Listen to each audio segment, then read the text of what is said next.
Hello students, मैं Sunita Yadav SK Yadav classes से आज आपको सेकंड चैप्टर करवा रही हूँ। सेकंड चैप्टर का पार्ट फर्स्ट। दक्षिण के जो सेकंड पार्ट था उसमें मैंने मौर्य वंश के उत्थान और पतन के कारण, मौर्य वंश की जानकारी किस कहाँ से मिलती है, इन सब के बारे में बताया था। अभी जो आज की वीडियो में है वो है दक्षिण में कौन कौन से राज्य थे। दक्षिण के जो मुख्य राज्य थे चोल, चेर व पांड्य। चोल इनमें सबसे इम्पोर्टेंट माने जाते हैं क्योंकि इनका टाइम पीरियड काफ़ी लंबा चला और काफ़ी क्षेत्र पर इनका कब्जा था। जैसे कि मैं आपको अभी मैप में दिखाती हूँ। ये देखो, ये जो पूरा शासन क्षेत्र था ये अशोक का था। इसके नीचे जो साउथ में ये हिस्सा है ये चोल राजा थे। इधर ये केरल पुत्र या चेर भी कहा जाता है और ये पांड्य। ये तीनों जो मेन थे ये तीनों साउथ के शासक थे।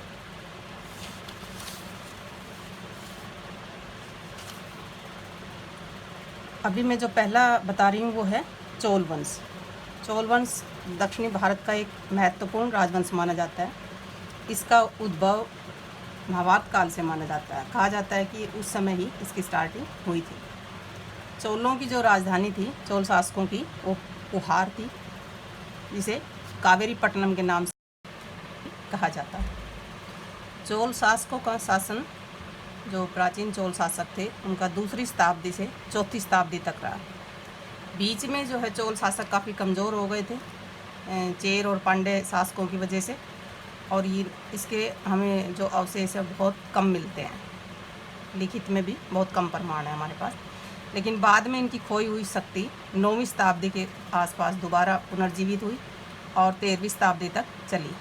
इनके जो मुख्य शासक माने जाते हैं राजेंद्र प्रथम, राजेंद्र सेकंड और राजा राम। ये शासक जो चोल शासक थे नौसेना में बहुत निपुण थे और इन्होंने नौसेना के बलबूते पर श्रीलंका पर भी आक्रमण किया था।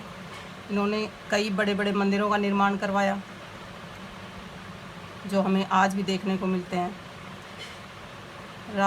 जो मंदिर निर्माण में राजाओं के नाम आते हैं वो राजेंद्र प्रथम और राजा प्रथम। इन्होंने कई मंदिरों का निर्माण करवाया। नेक्स्ट जो आते हैं वो है चेर शासक। चेर जो शासक हैं,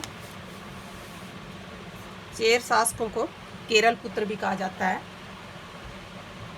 ये समुद्री व्यापार में निपुण थे और चोल शासकों के साथ इनका संघर्ष चलता रहता था। इनका जो धार्मिक दृष्टिकोण था ऐसा माना जाता है बहुत उदार थे। ये हर धर्म को बराबर मानते थे, इसीलिए इन्होंने यहूदियों और ईसाइयों को वहाँ पर बसने की अनुमति दे दी। तीसरा जो आता है शासक वो है पांड्य शासक। पांड्य कोई बहुत बड़े शासक नहीं हुए।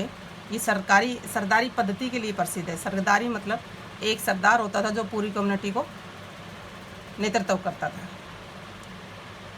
इसके अधीन जो क्षेत्र थे उसको तमिलकम क्षेत्र कहा जाता था और मदुरई इनकी राजधानी थी। सरदार जो है शक्तिशाली पद होता था जिस पर पूरे कबीले का अधिकार होता था। कबीले के जितने भी व्यक्ति होते थे उन सब उनके अंडर होते थे। जो सरदार का पद था वो वंशानुगत था ज़्यादातर, एक आध जगह अलग भी था। जब भी कोई विशेष अनुष्ठान होता था धार्मिक तो सरदार ही संचालन करता था। कोई युद्ध हो जाता था, कोई भी विरोधी युद्ध करता था तो उसका नेतृत्व भी सरदार ही करता था। जो वहाँ के स्थानीय विवाद होते थे, दो व्यक्तियों की लड़ाई या कोई भी बात होती थी तो सरदार ही उसको निपटाता था। इसमें जो सबसे खास बात है वो जितने भी क्षेत्र उसके अंदर आते थे सरदारी के अंदर, उनसे भेंट ली जाती थी और भेंट जो है ज़्यादातर अपने समर्थकों में बांट देता था। वो अपने पास नहीं रखता था क्योंकि समर्थक ही उसका हर समय साथ देते थे। उसके पास कोई स्थायी सेना नहीं होती थी और ना ही कोई कर्मचारी होता था स्थायी। इसलिए जो वहाँ से व्यापारी गुजरते थे, लंबी दूरी तय करते थे, उनसे भी राजस्व लिया जाता था।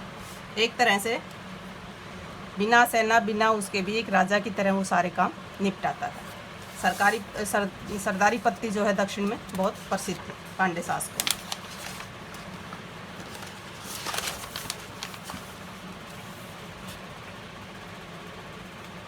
अगला जो आता है वो है दैविक राजा, या मैं कुषाण वंश का जिक्र कर रही हूँ। कुषाण जो शासक थे उसमें जो इम्पोर्टेंट शासक माना जाता है वो कनिष्क माना जाता है भारत के अंदर। कुषाण शासकों का शासन पहली शताब्दी ईस्वी पूर्व से, यानी प्रथम शताब्दी ईस्वी पूर्व से प्रथम शताब्दी तक रहा। कुषाण शासक अपने आप को देवतुल्य मानते थे और इसी वजह से इन्होंने अपने राज्य के अंदर मूर्तियाँ लगवाई। मूर्तियाँ भगवान की नहीं बल्कि अपनी खुद की, जो कई जगह मिली है, भारत के अंदर मिली है और अफगानिस्तान के अंदर भी, जो इस बात का प्रूव करती है कि वो अपने आप को देवपुत्र मानते थे। कुषाण शासकों की जानकारी हमें अधिकतर सिक्कों से, वहाँ उनसे बने जो मंदिर हैं मूर्तियों से, वह उस समय की जो लिखित हमें जानकारी मिली है कल्लन की राजतरंगिणी बुक है जो, उसके अंदर से भी हमें कुषाण शासकों के बारे में काफ़ी जानकारी मिलती है। कल्लन जो है कनिष्क का राजकवि था और उसने कनिष्क के शासन के बारे में काफ़ी कुछ लिखा है इसके अंदर। अगला आता है गुप्त साम्राज्य, जो भारत के अंदर चौथी शताब्दी के आसपास स्टार्ट हुआ। गुप्त शासकों के जो इतिहास के बारे में हमें जो जानकारी मिलती है वो ज़्यादातर लिखित चीज़ें मिली है, कई हमें जो साहित्य में आती है। सिक्के भी मिले गुप्त शासकों के, अभिलेख मिले हैं, कई जगह मंदिर मिले हैं और इसके साथ ही प्रयाग परिस्थिति, ये सभी जो साक्ष्य हैं ये गुप्त शासकों के हैं। जो प्रयाग परिस्थिति है वो समुद्रगुप्त के जो राजकवि थे हरिसेन उसके द्वारा लिखी गई और इलाहाबाद के अंदर है ये, क्योंकि इलाहाबाद को ही पहले प्रयाग कहा जाता था। इलाहाबाद नाम जो है बाद में पड़ा है, पहले प्रयाग के नाम से जाना जाता है, इसलिए इसको प्रयाग परिस्थिति बोलते हैं। संस्कृत भाषा में लिखी गई है ये और इसमें 33 लाइनें हैं जो समुद्रगुप्त के बारे में काफ़ी कुछ जानकारी देती है। इसमें समुद्रगुप्त को एक वीणाधारी बताया गया है, इससे हमें पता चलता है कि समुद्रगुप्त संगीत प्रिय थे और इन्हें भारतीय नेपोलियन भी क्यों कहा जाता है, क्योंकि इन्हें जितने भी युद्ध किए उनमें कभी हार नहीं मिली, इसलिए इनको भारतीय नेपोलियन कहा जाता है।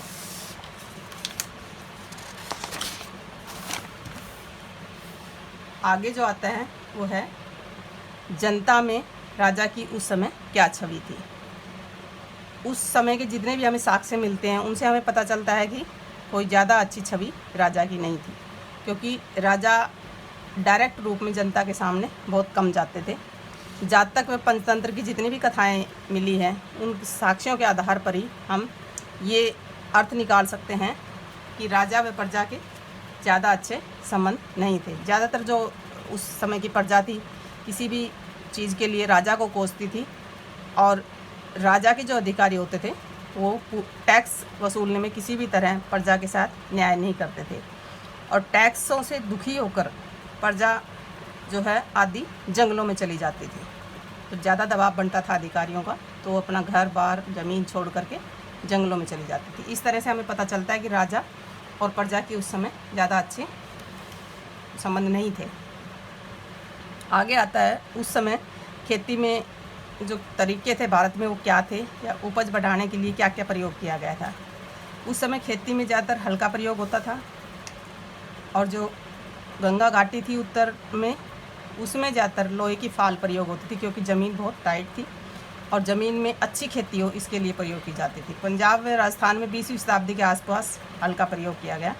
जो पर्वतीय क्षेत्र थे जहाँ प्लेन ज़मीन नहीं थी वहाँ पर हल की जगह कुदाल प्रयोग होता था, जिससे कि वो खेती को कर सके। सिंचाई के लिए ज़्यादातर मानसूनी बारिश या जो नेचुरल वर्षा होती है उसी पर डिपेंड होते थे, बट कई जगह सिंचाई कुओं से, तालाब व नहरों से भी की जाती थी।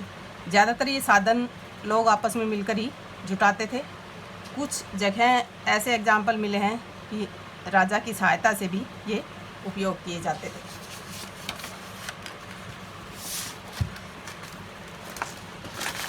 आगे उस समय के जो ग्रामीण समाज था उसमें क्या क्या भिन्नता थी। जो ग्रामीण समाज था उसके अंदर हमें लिखित प्रूफ बहुत कम मिले हैं। हम सिर्फ बौद्ध कथाओं के आधार पर ये बताते हैं कि ज़्यादातर किसान थे वो भूमिहीन थे।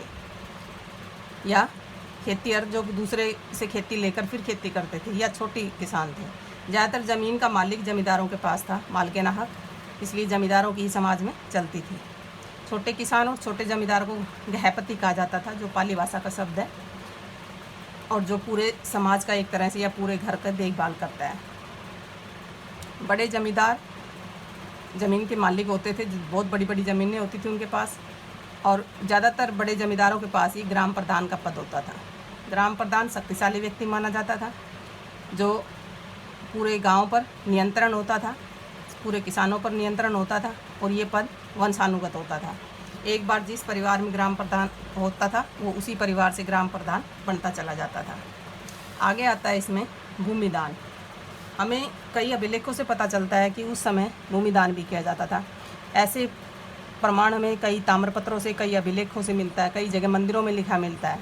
तो भूमिदान उस समय ज़्यादातर जो आधार मिला है वो ब्राह्मणों को दिया जाता था। आम व्यक्तियों या गरीब किसानों को भूमिदान नहीं दिया जाता था, बल्कि धार्मिक पर्पज से ब्राह्मणों को दिया जाता था, या किसी धार्मिक उद्देश्य से मंदिर बनाने या ऐसी कोई विद्यालय बनाने, इस टाइप से ज़्यादातर दान दिया जाता था। दान जो है कोई आम व्यक्ति नहीं देते थे, बल्कि राजा महाराजा ही देते थे, जो बड़े घरों से संबंध रखते थे। इसमें एक जगह हमें अभिलेख में मिलता है कि चंद्रगुप्त विक्रमादित्य की पुत्री जो प्रभावती गुप्त थी, जिसका विवाह वाकाटक वंश में हुआ था, उसने भी एक बार भूमिदान दिया था। इससे हमें इस बात, जब कई जगह हम लिखित में मिलता है कि संपत्ति पर स्त्रियों का अधिकार नहीं था, भूमि पर स्त्रियों का अधिकार नहीं था, ये उसके अपोजिट उदाहरण है, क्योंकि वो एक बड़े घराने से बिलोंग करती थी और एक ज़मीन की या संपत्ति की मालिक थी। आगे जो आता है वो नगर व व्यापार। जैसे कि उस समय का जो समाज था,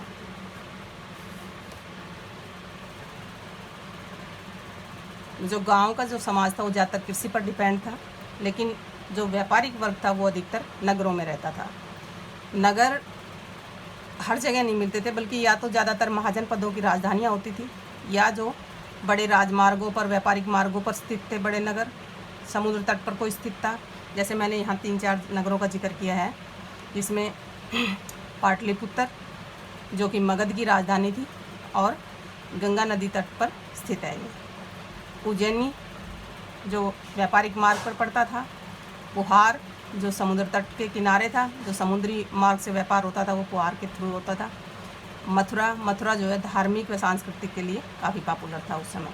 इस तरह से जो व्यापारिक केंद्र थे, जो व्यापारी वर्ग था, वो ज़्यादातर ऐसे बड़े शहरों में ही रहता था जो व्यापार के लिए प्रसिद्ध थे। नगरीय आबादी, जो नगरों में आबादी रहती थी, उसमें 2 तरह के वर्ग था। एक सम्राट परिवार, जो खाते पीते लोग थे, शासक वर्ग थे, अमीर लोग थे, वो वर्ग था। दूसरा जो छोटे काम करते थे, शिल्पकार, जिसमें कारीगर, धोबी, शिल्पकारी का जो काम करते थे, सुनार जो है लोहे का काम करते थे या व्यापार का काम करते थे, ये सभी शिल्पकार जो है नगरों में ही रहते थे, क्योंकि इनका काम वहीं पर होता था। और व्यापारी जो है एक संघ के अंडर काम करते थे, जो व्यापारी होते थे सभी, उसको संघ या एक श्रेणी कहा जाता था। और इसमें लोहे के उपकरणों का व्यापार भी होता था।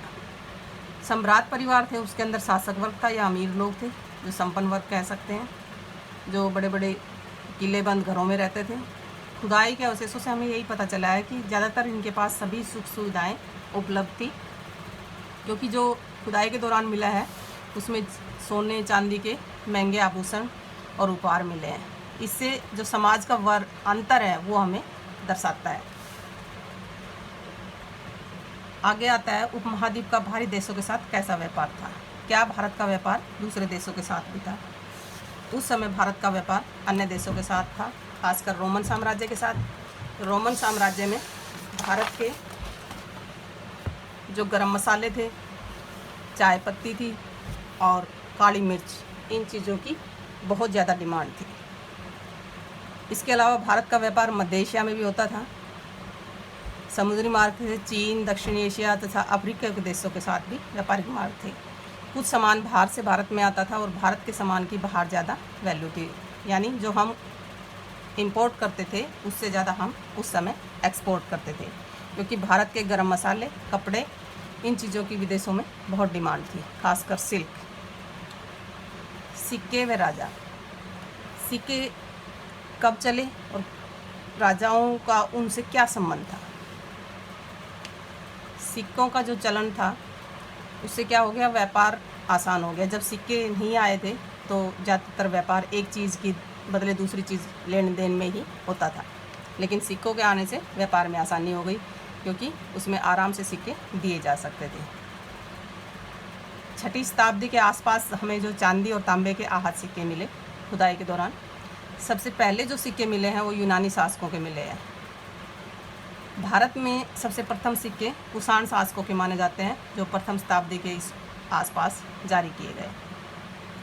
भारत में सोने के सिक्के जो मिले हैं वो गुप्त शासकों के मिले हैं और काफ़ी मात्रा में मिले हैं, क्योंकि गुप्त काल को भारत में सोने की चिड़िया कहा जाता था। उसका मेन कारण यही था कि उस समय भारत की जो आर्थिक स्थिति वो काफ़ी अच्छी थी, जो कि सिक्के इस बात के प्रूफ है, क्योंकि उस समय के ज़्यादातर सिक्के सोने के मिले हैं। जो मूल्यवान वस्तुएं होती थी उसमें सोने के सिक्के प्रयोग किए जाते थे। पंजाब व हरियाणा से योद्धा शासकों के तांबे के काफ़ी मात्रा में सिक्के मिले हैं जो प्रथम शताब्दी के आसपास ही माने जाते हैं। इसके बाद जो 6वीं शताब्दी के आसपास आते आते सोने के सिक्के मिलने बंद हो गए और उसके बाद तांबे के सिक्के जारी हो गए। इससे क्या पता चलता है कि उस समय जो 6वीं शताब्दी के आसपास भारत की आर्थिक हालत उतनी अच्छी नहीं रह गई थी। अभी अंत में आता है कि हम इतिहास में जो प्राचीन चीज़ें हमें खुदाई के दौरान मिलती है, अभिलेख मिलते हैं, तो उनसे हम अभिलेखों से किसी चीज़ का कैसे अर्थ निकाल सकते हैं। अभिलेख जब भी हमें कहीं मिलता है तो उसके समकालीन जो स्रोत मिलते हैं वो सिक्के भी हो सकते हैं, लिखित में कोई बुक हो सकती है या अन्य कोई साधन हो सकता है, उससे हम उसकी तुलना करते हैं। इसके अलावा जो सेकंड पॉइंट आता है वो है भारत में जो प्राचीन शासक थे वो हाथ से पांडुलिपियाँ लिखवाते थे। तो जो भी जिस काल की पांडुलिपियाँ हमें मिली है उनका अध्ययन करके भी हम उनका आपस में मिलान कर सकते हैं। अभिलेख एक तरह से हमारे पास ऐतिहासिक साक्ष्य हैं और ज़्यादातर जो अभिलेख मिले हैं हमें अशोक काल यानी मौर्य कालीन मिले हैं, जो अशोक के शासक काल के हैं, जिसमें अशोक के जो अभिलेख हैं अशोक का नाम नहीं दिया गया, बस उसकी जगह देवानपी या पियदेसी उसको जो उपाधियाँ थी उनका उल्लेख किया गया है। इसलिए जो अभिलेख मिलते हैं उनका अर्थ निकालना भी बहुत मुश्किल काम है। अभिलेख समय समय के साथ उतने नए नहीं रहते जितने बने हुए होते हैं उस टाइम होते हैं। इसलिए अब अभिलेखों में सबसे जो पहली दिक्कत आती है वो धुंधला पड़ जाना। जो उस पर लिखा होता है वो कई बार हमें पता पूरी तरह नहीं चल पाता। शब्द जो है हल्के हो जाते हैं, जो उत्कीर्ण किए होते हैं चट्टानों पे या पत्थरों पे, उनको पढ़ने में समस्या आती है। तो थर्ड पॉइंट आता है कि हर बात अभिलेखों पर नहीं लिखी जाती, अभिलेखों पर सिर्फ पॉइंट टू पॉइंट लिखा जाता है, इसलिए उसकी गहराई तक जाना इतना आसान नहीं है। अभिलेखों में प्रयोग शब्द का सही अर्थ निकालना, जैसे कि अभी मैंने बताया था कि अशोक के जितने भी अभिलेख हैं उसमें अशोक की जगह देवानप्रिय या पियदेसी लिखा गया है, तो उसमें सही अर्थ की जानकारी निकालना भी बहुत मुश्किल काम है। उसके साथ ही समय समय के साथ ही अभिलेख नष्ट हो गए और कुछ अभिलेख जो मिले हैं बीच के कुछ नहीं मिले हैं, तो उससे हम उन चीज़ की उस काल के इतिहास की पूर्ण रूप से जानकारी हासिल करने में दिक्कत आती है। इसके साथ ही इस चैप्टर के जो मैं मुख्य क्वेश्चन आते हैं वो मैं बता रही हूँ वर्बली, जैसे कि अशोक के धर्म की शिक्षाएं आ सकती है। मुद्रा शास्त्र क्या है? मुद्रा शास्त्र में जो सिक्कों का निरीक्षण करता है, सिक्कों के बारे में जानकारी देता है पूर्ण रूप से, वो मुद्रा शास्त्र कहलाता है। इसके साथ ही मौर्यकालीन राजनीतिक अर्थव्यवस्था या धार्मिक अर्थव्यवस्था, ये अशोक का शासन प्रबंध कैसा था, या चाणक्य के अर्थशास्त्र पर नोट, मैगस्थनीज की इंडिका पर नोट, इस तरह से ये 5-5 नंबर में या 1 वर्ड में भी आ सकते हैं। बड़े क्वेश्चन के अंदर ज़्यादातर मौर्य काल का डिटेल पूछा जाता है, अशोक का शासन प्रबंध, चंद्रगुप्त मौर्य का शासन प्रबंध या सैनिक प्रबंध, वो पूरा सब देते हैं कई बार। इसके साथ ही मैं इस चैप्टर को ख़त्म करती हूँ। अच्छे से देखिएगा और लाइक कीजिए, सब्सक्राइब कीजिए। और जो भी प्रॉब्लम्स हो कमेंट्स में डालिए। Thank you.